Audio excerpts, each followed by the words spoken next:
Speaking of finals, Serie A this past week just had Juve and Napoli go head-to-head against each other. Juve was up by 4 points, but Napoli does the unthinkable. They come in, Koulibaly scores the late winner at Juve to lead Napoli to the win 1-0, close the gap to 1 point in Serie A.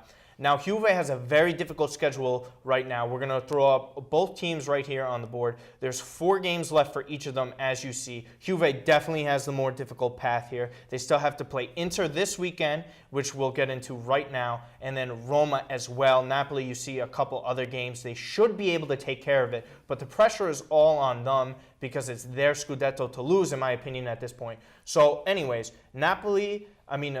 Juve going into against Inter this weekend is a major matchup. Inter also has Champions League implications for themselves, and you as an Inter fan know how big of a game this is. So it's not like Inter has nothing to play for here. And this is one of the bigger rivalries as well. What do you expect? I think that's why I'm wearing the Nerazzurri a little bit here for Inter. But I expect a tough matchup, and Inter has been up and down all season long, and now somehow at the end, they're right there in the cusp of making that Champions League push. And with 1 point out, home field advantage at the San Siro, I think really they have a great opportunity here to play against a Juve team who really is rattled. Yeah. They are rattled after what happened in Champions League against Real Madrid, that last second loss, essentially. Yeah. So I think they really, going into it, all the momentum is away from Juve. It is Juve's championship to lose this season.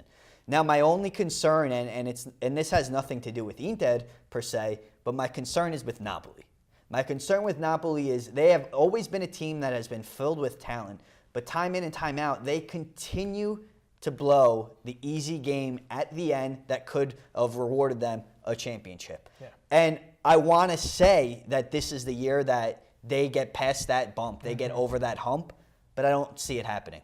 I don't see it happening. I think somehow, some way, Juve strikes again, as always, when it comes to Serie A, and they take the title. Yeah, I'm gonna play the opposite of you. I think Napoli's got this, and you know what? It's the perfect storm here. And you talk about how they fail time and time again when it matters most. They just proved us wrong there. They went into Juve basically unbeatable there outside of the Champions League, right? How many teams have we really seen go in there and get the win? And arguably, that was the biggest game in Serie A for Napoli in decades. And they went in there and they got the winner out. So they feel like they're playing with house money right now, right? And I know they're behind 1 point, but when you're playing like teams like Inter and Roma, who are basically on real highs right now, especially Inter's locked in to get that Champions League spot, I think I would take that. And remember, Chiellini's out hurt too. And that's another player you don't like to have. Buffon's on his last leg. I think everything's going against Juve. I wouldn't be surprised if Juve came back and won the Scudetto, but at the same time, I really like the way Napoli is playing, and I hope they pull it out. Because this is going to be 6, 7, 8 years in a row. This is something Serie A needs, and it's something Napoli desperately needs because it'll carry momentum into other competitions too.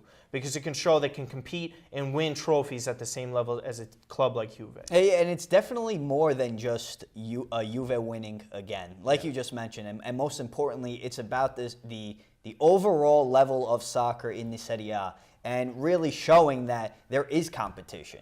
That they're different than the German league, who is run by Bayern. It's different than La Liga, that is, two or three teams, Atletico in the mix there. It shows that there's not a single powerhouse, and especially it's great that you have that close race for 1 and 2 right there for the title, and then you have a close race between Roma, Inter, and Lazio for Champions League, and for one of those 3 teams to end up in 3rd place. Yeah. So it really shows that each of the teams can really compete with one another, and that's what's great about Serie A. Yeah. And I think it's going to be an amazing race for the end of the season. So he says Juve, I say Napoli. I want to thank everybody for watching this week. I'm Martino, Puccio, Joe D'Aloisio. See you guys next time on Soccer Showdown.